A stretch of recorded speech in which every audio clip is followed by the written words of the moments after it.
যেই পীর বলতে পারে আমি তোমাকে জান্নাতে নিয়ে যাব, সে কত বড় ভণ্ড হতে পারে। হাশরের ময়দানের মধ্যে সমস্ত নবী পর্যন্ত বলতে থাকবে ইয়া নাফসি ইয়া নাফসি ইয়া নাফসি, ইয়া আল্লাহ তুমি আমাকে বাঁচাও, তুমি আমাকে বাঁচাও, তুমি আমাকে বাঁচাও। কিন্তু তারা মনে করে যে আমার পীরের দরবারে এসেছি, আমার পীর আমাকে জান্নাতে নিয়ে যাবে।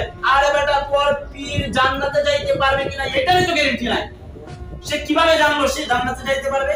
তোমার কলমের কুত্তা প্রস্রাব করছে, কলম পচে গিয়েছে, ওই কলম নষ্ট হয়ে গিয়েছে। আর যদি নষ্ট না হইতো তাহলে তুমি কোশ্চেন কালে ওই কথা বিশ্বাস করতে পারতা না। হাশরের ময়দানের মধ্যে সমস্ত নবী পর্যন্ত বলতে থাকবে ইয়া নাফসি ইয়া নাফসি ইয়া নাফসি, ইয়া আল্লাহ তুমি আমাকে বাঁচাও, তুমি আমাকে বাঁচাও, তুমি আমাকে বাঁচাও। ওই জায়গার মধ্যে কোন নবী পারবে না সুপারিশ করতে, কোন নবী কথা বলতে পারবে না।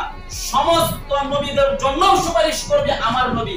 ওই জায়গার মধ্যে একজন মানুষ কিভাবে সে অপর এক ব্যক্তিকে জান্নাতে নিতে পারে? মুহাম্মদ রাসূলুল্লাহ সাল্লাল্লাহু আলাইহি ওয়াসাল্লাম এই কথা বলেন নাই যে আমি তোমাদেরকে সঙ্গে সঙ্গে জান্নাতে নিয়ে যাব, এই কথা বলেন নাই। তিনি কি বলেছেন? আমি তোমাদের জন্য সুপারিশ করব।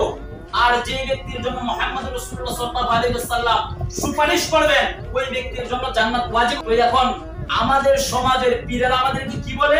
এখন আমরা তো অনুসরণ করতেছি, লেভেল মানুষ বাংলাদেশের মধ্যে লেভেল মানুষ তারা অনুসরণ করতেছে।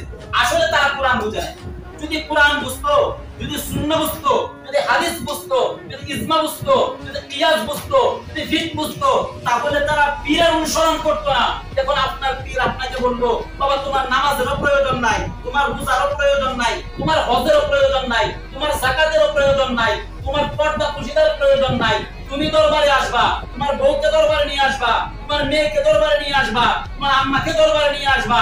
ওইখানে সমস্ত মহিলা, সমস্ত পুরুষ একত্রিত হইয়া তারা জিকির করে, তারা ঢোল বাজায়, ঢোলের মধ্যে তালে তালে তারা নাচতে থাকে, আর শয়তান ওইখানে লাফাইতে থাকে। তারা নারী পুরুষ একাকার হয়ে নাচ গান করে। কিন্তু তারা মনে করে যে আমার পীরের দরবারে এসেছি, আমার পীর আমাকে জান্নাতে নিয়ে যাবে। আরে বেটা, তোর পীর জান্নাতে যাইতে পারবে কিনা এটারই তো গ্যারান্টি নাই। সে কিভাবে জানলো সে জান্নাতে যাইতে পারবে? সে কিভাবে বুঝতে পারলো?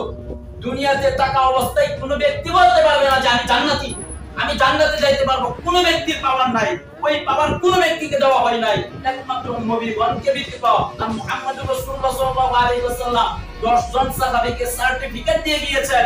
আবু বকর ফিল জান্নাহ, উমর ফিল জান্নাহ, উসমান ফিল জান্নাহ, আলী ফিল জান্নাহ, এরকম ভাবে 10 জন সাহাবীকে তিনি সার্টিফিকেট দিয়ে গিয়েছেন। তারা ব্যতীত অন্য কোনো ব্যক্তি বলতে পারবে না যে আমি সরাসরি জান্নাতে চলে যাব। তাহলে তোমার পীর কিভাবে জান্নাতে যাবে? এটাও তো একটা বিষয়, ভাবার বিষয়। মানুষ এটাও পারে না। এখন আপনি কি বলবেন? যেই পীর বলতে পারে আমি তোমাকে জান্নাতে নিয়ে যাব, সে কত বড় ভণ্ড হতে পারে? চিন্তার একটা বিষয় আছে। আর যেই ব্যক্তি তার পীরের কথা শুই না যে আমার পীর বলেছে আমাকে জান্নাতে নিয়ে যাবে, তো আমি তো আমার এই মেয়ে ছেলে, আমার মা, আমার বোনকে নিয়ে দরবারে যাইতেই পারি। 50টা যুবক, 50 জন এই পুরুষ তারা একত্র হয়ে নাচ গান আমরা করতেই পারি, আমার পীর আমাকে জান্নাতে নিয়ে যাবে। আরে বেটা, তুমি যে এই কথা বিশ্বাস করলা, তোমার কলমের কুত্তা প্রস্রাব করছে, কলম পচে গিয়েছে, ওই কলম নষ্ট হয়ে গিয়েছে। আর যদি নষ্ট না হইতো তাহলে তুমি কোশ্চেন কালে ওই কথা বিশ্বাস করতে পারতা না। তোমার তো বড় ঈমানই নাই। যে জায়গার মধ্যে রাসূলুল্লাহ সাল্লাল্লাহু আলাইহি ওয়াসাল্লাম বলেন আমি ব্যতীত কেউ অন্য কোনো মানুষ সুপারিশ করার অধিকার পাবে না, অন্য কোনো মানুষ কথা বলতে পারবে না। ওই জায়গায় তোমার পীর কিভাবে কথা বলবে? তোমার পীরের পাওয়ার কে দিবে বলো তো? তোমার পীর তো একজন মানুষ, সাধারণ মানুষ, সে তো নবী হতে পারে নাই, সে তো আম্বিয়া কেরাম হতে পারে নাই।